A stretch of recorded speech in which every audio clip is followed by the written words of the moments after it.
Dear students, Assalamu alaikum and welcome. Hope you are fine. Very good, dear students. Our today's lesson is markets around us. Dear students, we go to the market to buy many things such as vegetables, soap, toothpaste, masala, bread, rice, dal, clothes, notebooks, biscuits, etc. etc. हम ये सारी चीज़ें या इससे अलावा जो भी चीज़ हमें ज़रूरत हो, whatever we need we go to the market, तो हम ये चीज़ें वहाँ से खरीद के लाते हैं। Vegetables, soap, toothpaste, masala, bread, rice, dal, clothes, notebooks, biscuits, what ever. तो यही चीज़ें हम कहाँ से लाते हैं? मार्केट से लाते हैं। If we make a list of the goods that we purchase, it would be really long. It would be a long list, है ना? अगर हम इन चीज़ों की लिस्ट बनाएंगे कि क्या क्या चीज़ें हम बाजार से लाते हैं, तो ये एक लंबी चौड़ी लिस्ट बनेगी। There are many kinds of markets that we may visit for our everyday needs. Markets are of different types, different kinds. We go to buy different things from the different markets. These markets can include shops, hawker stalls, some stalls that we have in our neighborhood, a weekly market that we can have usually on Sundays, like that of Sunday market, a large shopping complex, perhaps even a mall. So the chapter we are reading, in this chapter we will be looking at some of these markets and try to understand how the goods that are sold there reach buyers, who these buyers are, who these sellers are, and the sorts of problems they face. हम इस chapter में ये देखने की कोशिश करेंगे कि ये सोचने समझने की कोशिश करेंगे कि ये जो चीज़ें हैं ये बायर्स तक किस तरह से पहुंचती है।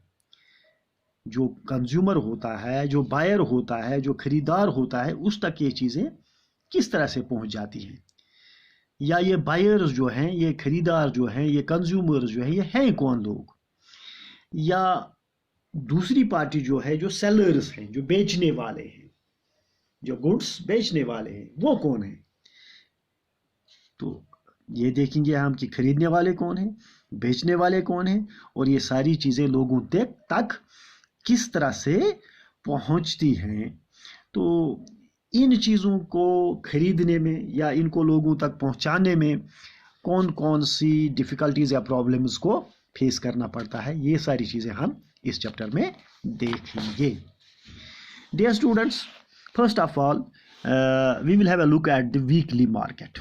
Okay, dear students, a weekly market is so called because it is held on a specific day of the week. Weekly market को वीकली मार्केट क्यों कहते हैं? इसलिए कहते हैं क्योंकि ये हफ्ते के किसी खास दिन लगता है। Suppose we have Sunday market, तो संडे मार्केट जो होता है ये एक वीकली मार्केट होता है, जो सिर्फ संडे के रोज़, इतवार को ये मार्केट होता है। बाकी 6 दिन ये क्लोज होता है। तो सिर्फ हम संडे को जाके इस मार्केट से ख़रीदारी कर सकते हैं और संडे को ही ये मार्केट लगता है, या किसी और दिन भी लग सकता है। तो इस तरह के मार्केट को जो हफ्ते में सिर्फ एक दिन किसी स्पेसिफिक डे पे जो लगता है हफ्ते में, तो उसको हम वीकली मार्केट कहते हैं। Dear students, weekly markets do not have permanent shops. ये जो वीकली मार्केट होता है, यहाँ कोई परमानेंट शॉप्स नहीं होते हैं, यहाँ कोई शॉपिंग मॉल्स नहीं होते हैं, ये कॉन्क्रीट दुकान नहीं होते हैं। फिर क्या होता है यहाँ पे? Traders set up shops for a day and then close them up in the evening. यहाँ सुबह को ये ट्रेडर्स जो आते हैं और अपनी दुकान सजा के दिन भर चलाते हैं और शाम को उसे क्लोज अप करते हैं, वाइंड अप करते हैं और चले जाते हैं. Then they may set up at a different place the next day. दूसरे रोज़ वो कहीं और जाके उस दुकान को सजाएंगे. तो ये एक चलती फिरती दुकान होती है, ये कोई परमानेंट प्लेस पे कोई कंक्रीट दुकान नहीं होती, कंक्रीट शॉप नहीं होता. There are thousands of such markets in India. People come here for their everyday requirements. तो ये जो वीकली मार्केट्स हैं ये थाउजेंड्स की तादाद में है इंडिया में, और यहाँ लोग आते हैं चीज़ें खरीदने के लिए, अपनी रिक्वायरमेंट्स, अपनी ज़रूरियात की चीज़ें खरीदने के लिए. Many things in weekly markets are available at cheaper rates. So this is the benefit of the weekly markets कि यहाँ पे जो चीज़ें होती हैं वो सस्ती मिलती है, वो सस्ते दामों मिलती है. Cheaper rates as compared to the permanent markets we have in these weekly markets. You can buy things at comparatively cheaper rates. ये जो वीकली मार्केट्स होते हैं यहाँ पे आपको चीज़ें चीपर रेट्स, सस्ते दामों मिल सकती हैं. This is because when shops are in permanent buildings they incur a lot of expenditure. क्योंकि जो मार्केट परमानेंट बिल्डिंग्स पे होते हैं उन पे बहुत ज़्यादा खर्चा लगता है, और वो उस पे वो खर्चा जो है उस खर्चे को, उसकी भरपाई वो अपने कंज्यूमर से, अपने ख़रीदारों से, अपने बायर्स से पूरा करते हैं. तो वहाँ पे जो दाम होते हैं वहाँ पे दाम महंगे होते हैं, वहाँ पे रेट्स हाई होती हैं. दे हैव टू पे रेंट. सबसे पहले उनको किराया देना पड़ता है उस बिल्डिंग का जिसमें उनकी शॉप होती है. Then comes the electricity. वहाँ पे बिजली होती है उनकी उस दुकान में, तो उसका खर्चा देना पड़ता है. Fees to the government. उसके अलावा टैक्सेस देने पड़ते हैं गवर्नमेंट को, वो सेल्स टैक्स वगैरह गवर्नमेंट को देना पड़ता है. तो ये सारी चीज़ें मिला के उन पे जो खर्चा होता है वो ज़्यादा होता है. दे आल्सो हैव टू पे वेजेस टू दियर वर्कर्स.